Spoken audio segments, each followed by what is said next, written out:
കഫേഡിയുടെ എല്ലാ പ്രേക്ഷകർക്കും ഒരിക്കൽ കൂടി റമദാൻ കരീം. ഇന്ന് റമദാൻ കരീം. കഫേഡിയിൽ നമ്മൾ ഒരു വിശിഷ്ട വ്യക്തിയെ പരിചയപ്പെടുത്തുകയാണ്. ബിന്ദു സന്തോഷ് എന്ന എഴുത്തുകാരിയെ. അതെ, അതെ. കുറേ അധികം കാര്യങ്ങൾ പറയാനുണ്ട്. എന്തായാലും ബിന്ദു നമ്മോടൊപ്പം ജോയിൻ ചെയ്യുന്നു ടെലിഫോണിൽ.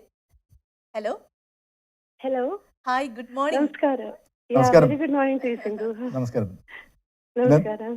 എന്തായാലും എനിക്ക് തോന്നുന്നു UAE-യിൽ ഇന്ന് ചർച്ച ചെയ്യപ്പെടുന്ന ഒരു മലയാളി, ഏറ്റവും കൂടുതൽ ചർച്ച ചെയ്യപ്പെടുന്ന ഒരു മലയാളി എഴുത്തുകാരി ശ്രീമതി ബിന്ദു സന്തോഷാണ്. കാരണം ഇന്ന് ബിന്ദു സന്തോഷിന്റെ പുസ്തകം വാക്സ്ഥലി ഇന്ന് വൈകിട്ട് 6:30 ദുബായ് ഖിസീസിലുള്ള ഗൾഫ് മോഡൽ സ്കൂളിൽ പ്രകാശനം ചെയ്യുകയാണ്. വാക്സ്ഥലി അല്ലേ? ഇന്നല്ല, ഫ്രൈഡേ ഈവനിങ്. സോറി, ക്ഷമിക്കണം, നാളെ. ഓക്കെ. എന്തായാലും ബിന്ദുവിനെ കുറിച്ച് പറയുകയാണെങ്കിൽ ബിന്ദുവിന്റെ കൂടുതൽ വിശേഷങ്ങൾ അറിഞ്ഞു കഴിഞ്ഞാൽ നമ്മുടെ പ്രേക്ഷകരെ സംബന്ധിച്ചിടത്തോളം അവർക്ക് ഒരു ഹൈലി ഇൻസ്പിറേഷണൽ ആയിട്ടുള്ള ഒരു വ്യക്തി തന്നെയാണ് ബിന്ദു എന്ന കാര്യത്തിൽ യാതൊരു സംശയമില്ല.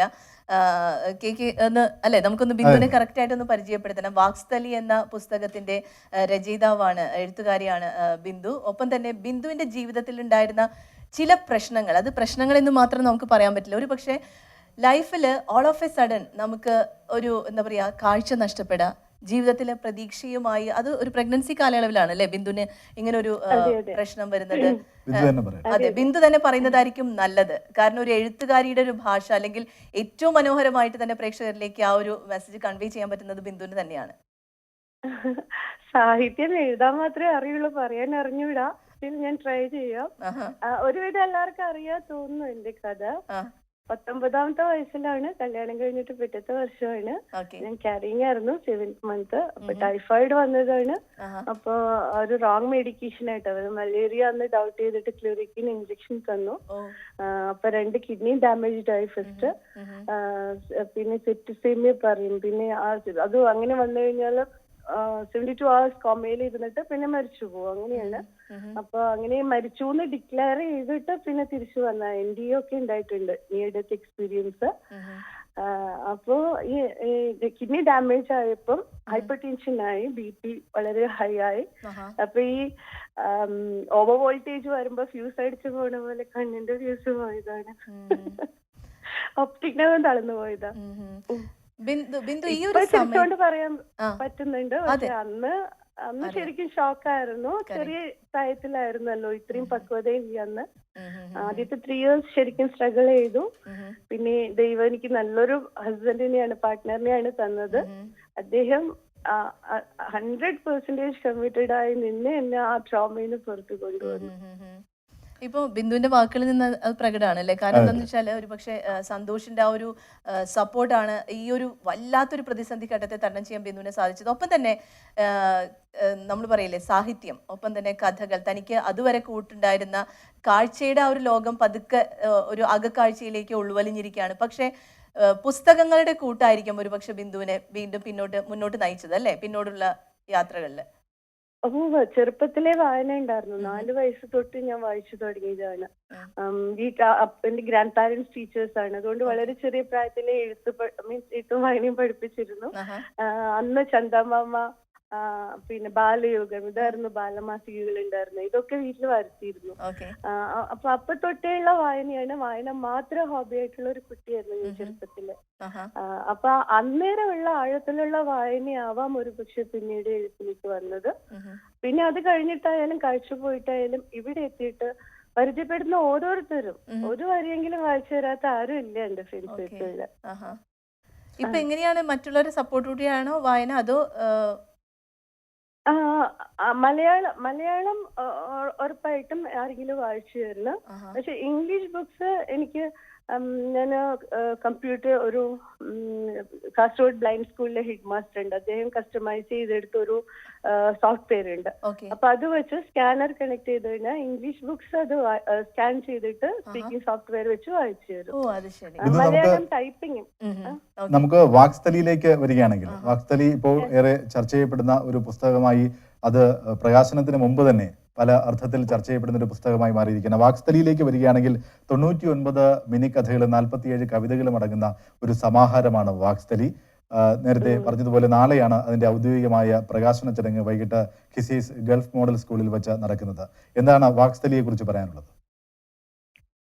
വാക്സ്ഥലിയെ കുറിച്ച് ഇനി വായനക്കാരാണ് തീരുമാനിക്കേണ്ടത്. എന്റെ മനസ്സിൽ വന്നത് എഴുതിയെടുത്തു.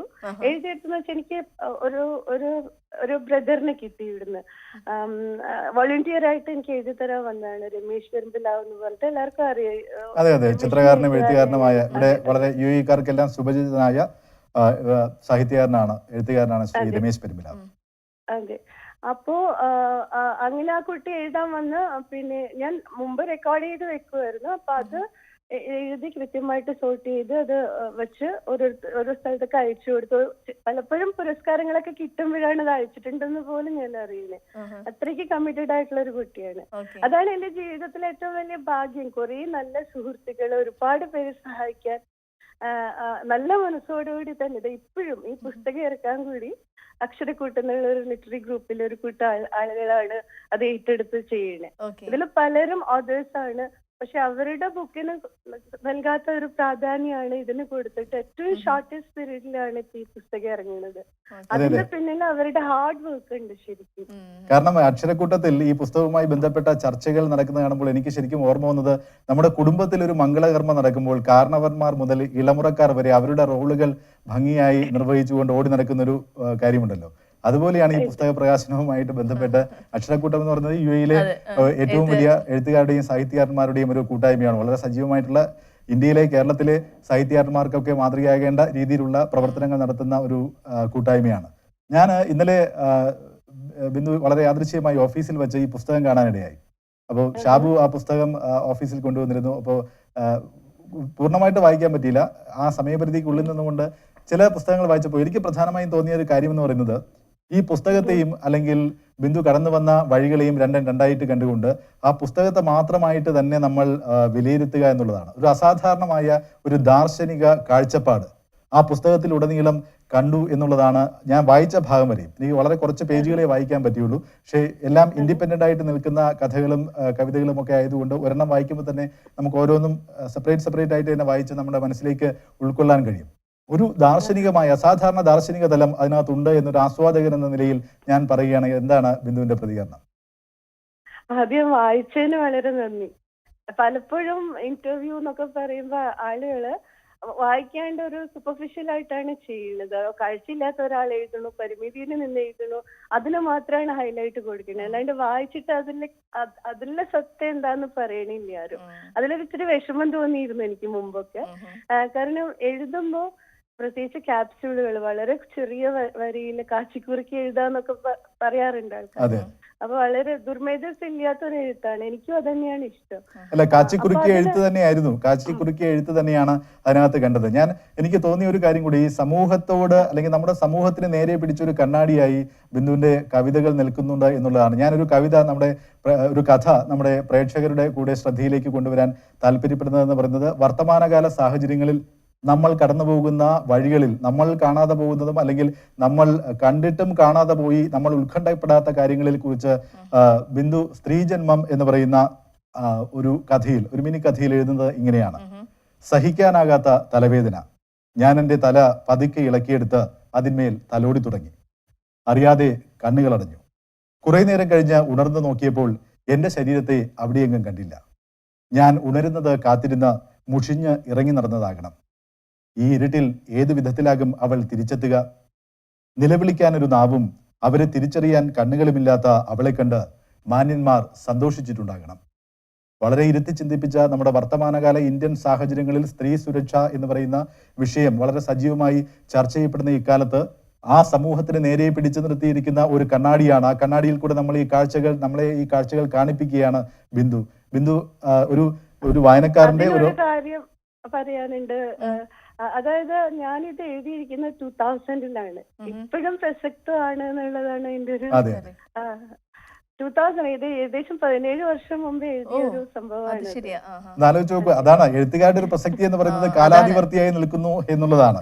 അങ്ങനെ ഞാൻ ഓരോന്നായിട്ട് എടുത്തു പറയാൻ കാരണം എന്ന് പറയുന്നത്, എനിക്ക് തോന്നിയ ഒരു പ്രധാനപ്പെട്ട കാര്യം, ബിന്ദു കടന്നു വന്ന സാഹചര്യങ്ങളെയും അതുപോലെ തന്നെ ബിന്ദുവിന്റെ എഴുത്തിനെയും രണ്ടായി കണ്ട് വിലയിരുത്തുക എന്നുള്ളതാണ് ഒരു എഴുത്തുകാരിയോട് വളരെ സത്യസന്ധമായി നമുക്ക് ചെയ്യാൻ കഴിയുന്ന ഒരു കാര്യം. എന്താണ് ബിന്ദുവിന്റെ അതന്നെയാണ് എനിക്കും പറയാനുള്ളത്. കാരണം പലരും വിചാരിച്ചിരിക്കുന്നത് ഞാൻ എഴുതുന്ന എന്റെ ലൈഫിലേക്ക് തിരിച്ചു വെച്ച കണ്ണാടി എന്ന് വെച്ചിട്ടാണ് വിലയിരുത്തുന്നത്. അല്ല, ഒരിക്കലും അല്ല. എനിക്ക് ധാരാളം സുഹൃത്തുക്കളുണ്ട്. പിന്നെ പലരും ഞാൻ പൊതുവെ പോസിറ്റീവ് ആണ്, ബോൾഡ് ആണെന്ന് പറഞ്ഞിട്ട് അവരുടെ പ്രശ്നങ്ങൾ എന്റെ അടുത്ത് ഷെയർ ചെയ്യാറുണ്ട്. അപ്പൊ നമുക്കത് അതേപടി എഴുതാൻ പറ്റിയെന്ന് വരില്ല. അതിന്റെ ഒരു റിഫ്ലക്ഷൻ ആയിട്ട് കൂടിയാണ് എന്റെ എഴുത്ത് വരുന്നത്. അപ്പൊ അത് ഞാനുമായിട്ട് കണക്ട് ചെയ്യാൻ നിന്നാൽ ചിലപ്പോ അത് സിങ്ക് ആവില്ല. പക്ഷെ പലരും ശ്രമിക്കുന്നത് ഞാനുമായിട്ട് കണക്ട് ചെയ്യാന്ന് പറയുമ്പോ ഒരു ഒരു വളരെ സൂപ്പർഫിഷ്യൽ ലെവലിലായി പോലും അത്. അങ്ങനെ ഒരു ചെറിയൊരു വിഷമം ഉണ്ട് എനിക്ക്. പക്ഷെ ഇപ്പൊ നിങ്ങൾ ഇതൊക്കെ പറയുമ്പോ അത് തിരിച്ചറിഞ്ഞിട്ട് പലരും എന്താ പറയാ അങ്ങനെയൊക്കെ സംസാരിക്കുമ്പോൾ എനിക്ക് സന്തോഷമുണ്ട്. അല്ല, ഇത് വായിച്ചിടത്തോളം ഭാഗങ്ങളിൽ ഒരിക്കലും പലപ്പോഴും ബിന്ദു പറഞ്ഞതുപോലെ നമ്മളൊരു മുൻവിധിയോടുകൂടി എഴുത്തുകാരിയിലേക്ക് തിരിച്ചു വെച്ച കണ്ണാടിയുമായിട്ടായിരിക്കും നിൽക്കുന്നത് എന്നൊരു ധാരണയിലൂടെ വായനക്കാരെങ്കിലും ഇതിലേക്ക് വരുന്നുണ്ടെങ്കിൽ അങ്ങനെ വരണ്ട. എഴുത്തുകാരി സമൂഹത്തിന് നേരെ മാത്രം പിടിച്ചു വെച്ചിരിക്കുന്ന ഒരു കണ്ണാടിയാണ്. ഇപ്പോൾ ഇത് കണ്ടുകൊണ്ടിരിക്കുന്ന വീട്ടമ്മമാർ, സ്ത്രീകൾ, നിങ്ങൾ ഇതിനകത്തൊരു കഥ, ഞാൻ ഈ കഥ പെട്ടെന്ന്, കാരണം ആ പുസ്തകം ഇപ്പോൾ പ്രകാശനം ചെയ്യാത്തത് കൊണ്ട് പുസ്തകമായിട്ട് കൊണ്ടുവരാൻ നിവൃത്തിയില്ലാത്തത് കൊണ്ട് അതിലെ കഥയുടെ ചില ഭാഗങ്ങൾ എടുത്തു വെച്ചതാണ്. സ്ത്രൈണം എന്ന് പറയുന്ന ഒരു കഥയുണ്ട്. നമുക്ക് സമയപരിമിതി ഉണ്ടെങ്കിൽ പോലും ഞാൻ അതുകൂടെ പറയാം. ഞാൻ ഒരു അമ്മയാണ്, ഭാര്യയും കാമുകിയും മകളുമാണ്, സഹോദരിയും കൂട്ടുകാരിയും കൂടിയാണ്. ഇതാ മക്കളെ ഓർത്തുരുകുന്ന ഈ നെഞ്ചിലെ കൽക്കരി ചൂടിൽ നിങ്ങളുടെ ആഹാരം ചുട്ടെടുക്കാം. കുടുംബ ഭദ്രതയുടെ ഉലച്ചിലൊഴുകുന്ന കണ്ണുനീർ ശേഖരിക്കൂ. ചായ തയ്യാറാക്കാം, തിളപ്പിക്കേണ്ട കാര്യമില്ല. നിങ്ങൾക്ക് പുകവലി ശീലമുണ്ടോ? എങ്കിൽ ചുണ്ടത്തെ കനലിൽ നിന്നും തീ കൊളുത്തിയെടുക്കാം. ആവലാദികളുടെ ഭാരമേറ്റുന്ന ഈ ശിരസിന് മുകളിൽ ഒന്ന് കാട്ടുകയേ വേണ്ടൂ. നിങ്ങളുടെ ഭക്ഷണം വെന്തിരിക്കും. നോക്കൂ, നിങ്ങൾക്കൊരു തേപ്പ് പെട്ടിയുടെ ആവശ്യമുണ്ടാകില്ല. എൻ്റെ ഈ കൈപ്പത്തികൾ അതിന് ധാരാളം. ഇനി ഉപയോഗം കഴിഞ്ഞുവെന്ന് കരുതുന്നെങ്കിൽ ചിതയൊരുക്കേണ്ട കാര്യമില്ല. താനെ എന്ന് പറഞ്ഞ അർത്ഥോക്തിയിൽ നിർത്തുകയാണ്. ശക്തമായിട്ടുള്ള ഭാഷ അല്ലേ? അതെ, അമ്മമാർ, സഹോദരിമാർ, അവരൊക്കെ, നിങ്ങൾ ഒരുപക്ഷെ ഭാഗ്യവശാൽ നിങ്ങൾ ഈ ഗൾഫിൽ ജീവിക്കുമ്പോൾ നിങ്ങൾ വളരെ സുഖസമൃദ്ധമായ ഒരു അന്തരീക്ഷത്തിൽ ജീവിക്കാനൊരു ഭാഗ്യം നിങ്ങൾക്ക് ലഭിച്ചിട്ടുണ്ടാകും. പക്ഷേ ഇന്ത്യയിലെ പൊതുസമൂഹത്തിലുണ്ടാകുന്ന സാധാരണ സ്ത്രീകളുടെ ഒരു അവസ്ഥ വെച്ച് നോക്കുമ്പോൾ, വർഷങ്ങൾക്ക് മുമ്പ് എഴുതിയ ഈ കവിത, എഴുത്തുകാരി മുന്നോട്ട് വയ്ക്കുന്ന ആ ഒരു ദാർശനിക കാഴ്ചപ്പാട്, സ്ത്രീകളുടെ വ്യഥ വായിച്ചെടുക്കാവുന്ന, ഇത് വളരെ പെട്ടെന്ന് വായിച്ചപ്പോൾ നമുക്ക് തോന്നിയ ചില കാര്യങ്ങളാണ്. അതിനപ്പുറത്തേക്ക് വായിച്ചെടുക്കാൻ ഇപ്പോൾ നേരത്തെ പറഞ്ഞ അക്ഷരക്കൂട്ടം പോലെയുള്ള ഒരുപാട് എഴുത്തുകാരുടെയും ആസ്വാദകരുടെയും കൂട്ടായ്മയിൽ ഒട്ടേറെ ചിന്തിക്കുന്ന ആൾക്കാരുണ്ട്. അതിന് പുറത്തു നിൽക്കുന്ന ഒട്ടേറെ ചിന്തിക്കുന്ന ആൾക്കാരുണ്ട്. അവർക്കൊക്കെ വായിച്ചെടുക്കാൻ ഒട്ടേറെ തലങ്ങൾ ഉണ്ടാകും ഇതിനകത്ത്. എന്താണ് ബിന്ദു ഈ കഥയെക്കുറിച്ച് പറയാനുള്ളത്? ഇത് ഓരോ സന്ദർഭത്തില് ചിലപ്പോ എന്തെങ്കിലും ഒരു സ്പാർക്ക് കിട്ടിയിട്ട് വരുന്നതാണിത്. അതിപ്പം ഡീറ്റെയിലിംഗ് ചോദിച്ചാൽ അറിയില്ല. ഇത് എനിക്ക് കൊണ്ട് 99 എങ്ങാണ്ട് എഴുതിയതാണ്. അപ്പോ പക്ഷെ എനിക്ക് തോന്നാറുണ്ട്, ഞാൻ കണ്ടംപററി ആയിട്ട് അപ്ഡേറ്റഡ് ആവാൻ ശ്രമിക്കാറുണ്ട്. ന്യൂസിലാണെങ്കിലും എല്ലാ ഇപ്പം കുറച്ചു വർഷമായിട്ട് മിക്കവാറും ബെഡ് റെസ്റ്റിലാവും. അപ്പൊ എനിക്ക് കൂടുതൽ എന്റെ പെയിനുമായിട്ടൊക്കെ തന്നെ മുന്നോട്ട് പോവുകയാണ്. കൂടുതൽ ശ്രദ്ധിക്കാൻ പറ്റില്ലെങ്കിൽ കഴിയുന്നത്ര ഞാൻ എന്നെ അപ്ഡേറ്റഡ് ആക്കി വെക്കാറുണ്ട്. അപ്പം ഇതെന്ന് പറയുന്നത് എനിക്ക് എന്നുവെച്ചാൽ ഒരുവിധം സ്ത്രീകള് മാത്രമല്ല പുരുഷന്മാരും പ്രശ്നങ്ങൾ നേരിടുന്നുണ്ട്. അത് എത്ര കാലങ്ങൾ കഴിഞ്ഞാലും ആ നേരിടുന്ന പ്രശ്നങ്ങളുടെ തലങ്ങൾ മാറുന്നുണ്ടെങ്കിലും ഏകദേശം ഏറെക്കുറെ ഒന്ന് തന്നെയാണ് അല്ലേ? അപ്പൊ അത് എന്താ പറയാ, അത് എന്റെ ഉള്ളിലേക്ക് കടന്നു പോകുമ്പോ അത് ഇങ്ങനെയൊക്കെ ആയിട്ട് വരുന്നു. അത് കാലത്തിനതീതമായി നിൽക്കുന്നു എന്നുള്ളത് ഒരു സന്തോഷമുള്ള കാര്യമല്ല. ഇതിനകത്ത് ഇപ്പോ നേരത്തെ ഞാൻ പറഞ്ഞതുപോലെ തന്നെയാണ് ബിന്ദു സന്തോഷ് കടന്നു വന്ന സാഹചര്യങ്ങൾ, അതൊരു അതിജീവനത്തിന്റെ, ആ പുസ്തകത്തിനകത്ത് തന്നെ കൃത്യമായിട്ട് എഴുതുന്നുണ്ട്. ഇപ്പോൾ അക്ഷരക്കൂട്ടം ഉൾപ്പെടെയുള്ളവരുടെയും ശ്രീ രമേശ് പെരുമ്പില ഉൾപ്പെടെയുള്ളവരുടെയും ഒക്കെ സഹകരണത്തിൽ സഹായത്തിൽ അത് ഒരു പുസ്തകത്തിന്റെ രൂപത്തിലേക്ക് എത്തുകയാണ്. ഈ പുസ്തകം ശരിക്കും പറഞ്ഞു കഴിഞ്ഞാൽ ഈ അതിജീവനത്തിന്റെ കഥ എന്നതിനപ്പുറത്തേക്ക് നമ്മുടെ സമൂഹത്തിന് നേരെ, ഇപ്പോൾ ഞാനിത് സ്ത്രീകളുമായി ബന്ധപ്പെട്ട 2 മാത്രമേ പറഞ്ഞിട്ടുള്ളൂ, പക്ഷേ പുരുഷന്മാരുമായി ബന്ധപ്പെട്ട പ്രണയം, വിരഹം, അങ്ങനെ സമൂഹവുമായി ബന്ധപ്പെട്ടുള്ള എല്ലാ തലങ്ങളിലേക്കും പിടിച്ചിരിക്കുന്ന ഒരു കൃത്യമായ ഒരു കണ്ണാടിയാണ് ഈ പുസ്തകം എന്നുള്ളതാണ് കുറഞ്ഞ സമയം കൊണ്ട് എനിക്ക് മനസ്സിലായത്. ഒരു പുസ്തകം നമ്മൾ ഒരാവർത്തി വായിക്കും, പിന്നീട് ഒരു പുനർവായന നടത്തും. അങ്ങനെയുള്ള വായനകളുടെ വിവിധ തലങ്ങളിലാണ് നമുക്ക് ആ പുസ്തകത്തെക്കുറിച്ച് കൂടുതൽ മനസ്സിലാക്കാൻ കഴിയുന്നത്. നിങ്ങളും ഈ പുസ്തകത്തിന്റെ ഭാഗമാകണം എന്നുള്ളതാണ്. അത് മറ്റൊന്നും കൊണ്ടല്ല, അസാധാരണമായ ഒരു വായന അനുഭവം നിങ്ങൾക്ക് നൽകും എന്നുള്ളതാണ്. ഈ പുസ്തകത്തെക്കുറിച്ച് ഇതുവരെ ലഭിച്ചിരിക്കുന്ന, പ്രകാശനമായിട്ടില്ല എങ്കിൽ പോലും മാധ്യമങ്ങളിലൊക്കെ ഇപ്പോൾ ചർച്ച ചെയ്യപ്പെട്ട് കഴിഞ്ഞു പല രീതിയിൽ.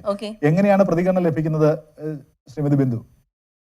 പൊതുവെ എല്ലാവരും നല്ല രീതിയിൽ തന്നെയാണ് സ്വീകരിച്ചിരിക്കുന്നത്. അതിനകത്ത് പിന്നെ സാഹിത്യ അക്കാദമിയിൽ വായിച്ച കവിതകളുണ്ട്. പിന്നെ 2005 അറ്റ്ലസ് കൈരളി വേൾഡ് വൈഡ് കഥാകവിതാ മത്സരങ്ങൾ നടത്തിയതിൽ ഫസ്റ്റ് കിട്ടിയ കവിതയുണ്ട്. പിന്നെ ഇങ്ങനെ ക്യാപ്സ്യൂൾ കഥകൾ എഴുതുന്നത് PK പാറക്കടവ് സാറാണല്ലോ. അപ്പൊ സാറിന്റെ അപ്രീസിയേഷൻ കിട്ടിയ കുറെ കഥകളുണ്ട് അതില്. അപ്പൊ അതൊക്കെ എനിക്ക് വളരെ സന്തോഷമുള്ള കാര്യമാണ്. നാട്ടിലെ എഴുത്തുകാരും എന്നെ ഇവിടെ ഇരുന്ന് എഴുതുന്നതിനെ പറ്റിയിട്ട് അറിയണു എന്നുള്ളത് എന്നെ സംബന്ധിച്ച് എന്നെ പോലത്തെ ഒരാൾക്ക് ഉറപ്പായിട്ടും അപ്പോ വളരെ സന്തോഷം നൽകുന്ന ഒരു കാര്യം. ഞാൻ സാധാരണ വീട്ടമ്മയാണ്. അപ്പൊ എനിക്ക് ഇത്രയൊക്കെ ചെയ്യാൻ പറ്റണോ എന്നുള്ളത് തിരിഞ്ഞാലോചിക്കുമ്പോ ഓക്കെ കുറച്ച് സന്തോഷമുള്ള കാര്യം തന്നെയാണത്. അല്ല, നാട്ടിലൊക്കെ ചർച്ച ചെയ്യപ്പെടുന്നു എന്നുള്ളത് അതിനകത്ത് അസ്വാഭാവികമായിട്ടൊന്നുമില്ല. എങ്ങനെ ചർച്ച ചെയ്യപ്പെടാതിരിക്കും എന്നുള്ളതാണ് ഈ ഒരു പുസ്തകം കണ്ടപ്പോൾ എൻ്റെ മനസ്സിൽ തോന്നിയൊരു കാര്യം. കാരണം ജ്യോതിശാസ്ത്രം എന്ന് പറയുന്ന ഒരു തലക്കെട്ടിലുള്ള ഒരു മിനി കഥ. എൻ്റെ ആകാശത്തെ നക്ഷത്രങ്ങളെയെല്ലാം അടർത്തിക്കളഞ്ഞ് ഞാൻ കൂൺ കൃഷിക്ക് ശ്രമിക്കുന്നു. കൂണൊരു സ്വാദിഷ്ട ഭോജ്യം, പോഷക സമ്പുഷ്ടം, പിന്നെ ആദായകരവും. നക്ഷത്രങ്ങൾ നമുക്ക് എന്താണ് തരിക? ഉപയോഗത്തിനെത്താത്ത ഇത്തിരി മിനുക്കവും ഒടുവിലൊരു തമോ ഗർത്തവുമല്ലാതെ.